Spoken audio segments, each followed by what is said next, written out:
கடலூர் மாவட்டம் விருதாச்சலம் அருகே பாத யாத்திரை சென்ற 3 பக்தர்கள் கார் மோதி உயிரிழந்திருக்கிறார்கள்.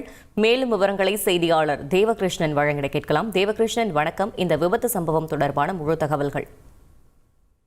கடலூர் மாவட்டம் சீமுஷ்ணம் அருகே வரதராஜம்பேட்டை கிராமத்தைச் சேர்ந்த பக்தர்கள் பாத யாத்திரையாக, அதாவது வரதராஜம்பேட்டையில் இருந்து மேல் நாரைப்பனூரில் உள்ள புனித அந்தணர் கோயிலுக்கு பாத யாத்திரையாக சென்று கொண்டிருந்தனர். அப்போது விருதாச்சலம் அருகே சித்தலூர் புறவழிச்சாலையில் நடந்து செல்லும் போது பின்னால் வந்த ஷிப்ட் டிசைரர் கார் டிரைவரின் கட்டுப்பாட்டை இருந்து அவர்கள் மீது மோதியது. இதில் ஒரே குடும்பத்தைச் சேர்ந்த இருதயசாமி மகள் ஸ்டெபி, அவருடைய மனைவி ஸ்டெல்லா மேரி, கணவர் இருதயசாமி 3 பேரும் சம்பவ இடத்திலே விழுந்தனர். மேலும் இதில் 4 பேர் காயமடைந்து விருதாச்சலம் அரசு மருத்துவமனையில் சிகிச்சைக்காக சேர்க்கப்பட்டுள்ளனர்.